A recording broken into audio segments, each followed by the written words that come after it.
በአዲስ አበባ በካርል አደባባይ አካባቢ የፍቅር ጥያቄን አልተቀበልሽም በማለት እሷንና ግንኙነት አላት ብሎ የጠረጠረውን ግለሰብ በመግደል ራሱንም ያጠፋው ሰው እጅግ አሳዛኝ ነው።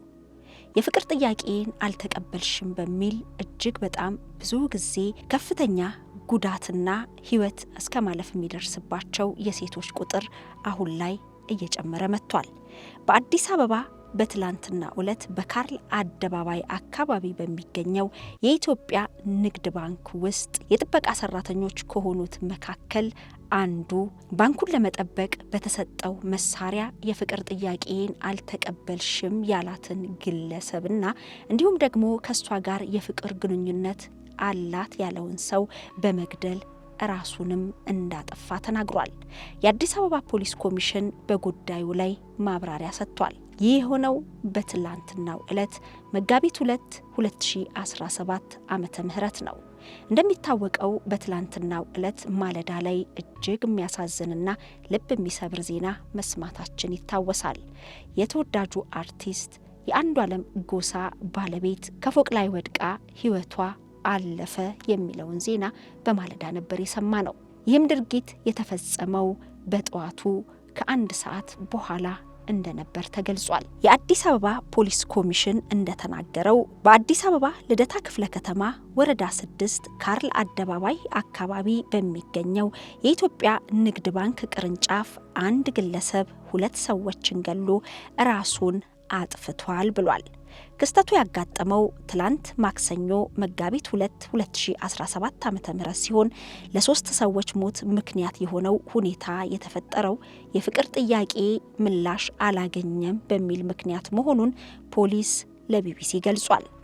አቶ ሽፈራው ረጋሳ የተባለው የባንኩ የጥበቃ ሰራተኛ ለስራ ባልደረባው የፍቅር ጥያቄ አቅርቦላት ምላሽ ባለማግኘቱ ግለሰቧንና ከግለሰቧ ጋር የፍቅር ግንኙነት አለው በሚል የጠረጠረውን ሌላ ባልደረባውን በመግደል ራሱን እንዳጠፋ የአዲስ አበባ ፖሊስ አስታውቋል። ግለሰቡ የፍቅር ጥያቄ ያቀረበላት ወይዘሪት ሀና ተስፋዬ ስትባል የ32 ዓመት ወጣት ናት።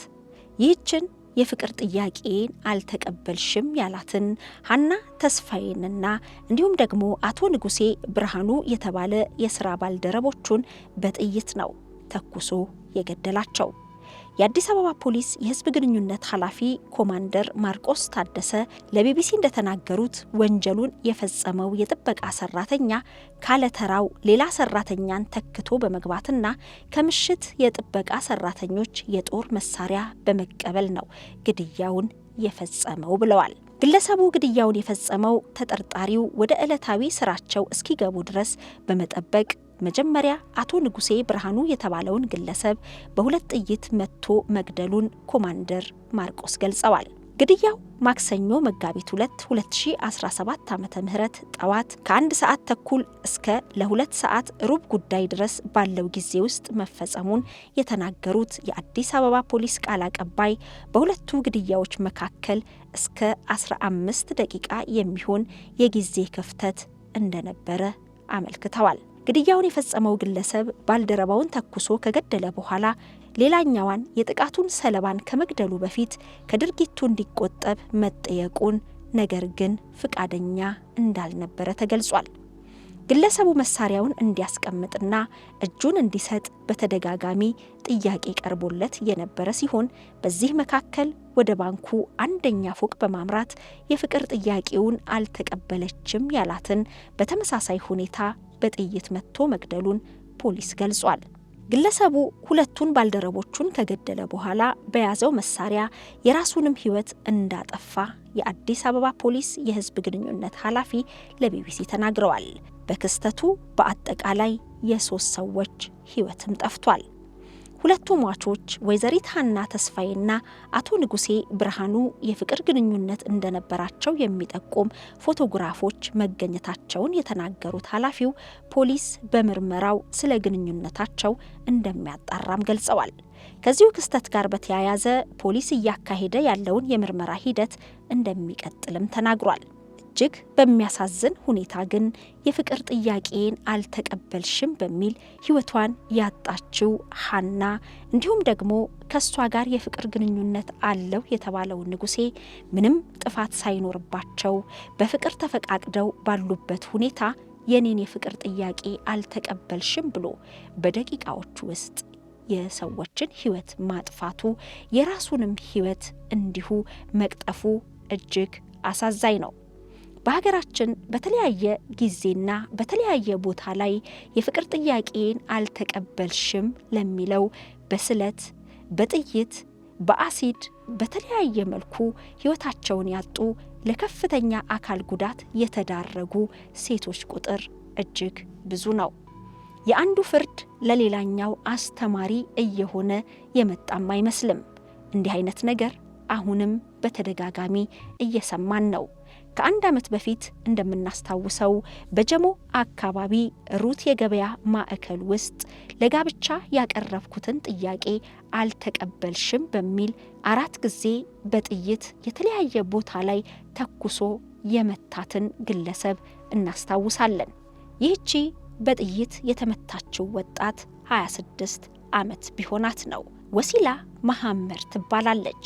በተደጋጋሚ የሚያቀርብላትን የፍቅር ጥያቄና ውትወታ አሻፈረኝ ያለችው ይህቺ ወጣት የወደድኩትን የፈቀድኩትን ነው የማገባው በሚል ጽኑ እምነት ነበራት። ቤተሰቦቿም እሷ የወደደችውን እንደሚድሯት ታውቃለች። እናም የፍቅር ጥያቄውን ለሷ ሳይሆን የጋብቻ ጥያቄውን ለቤተሰብ እንዲያቀርብና ቤተሰብ ምላሽ እንዲሰጠው ነበር የነገረችው።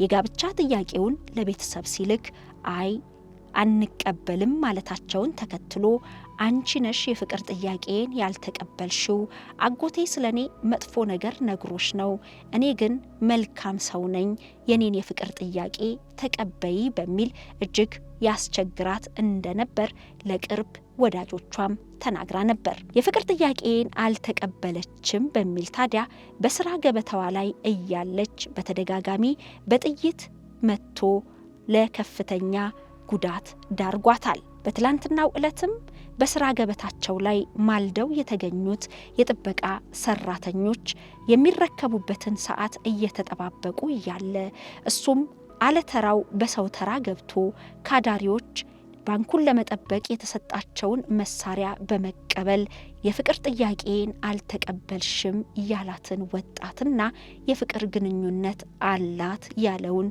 ወጣት ሕይወት አጥፍቷል። እጅግ ያሳዝናል።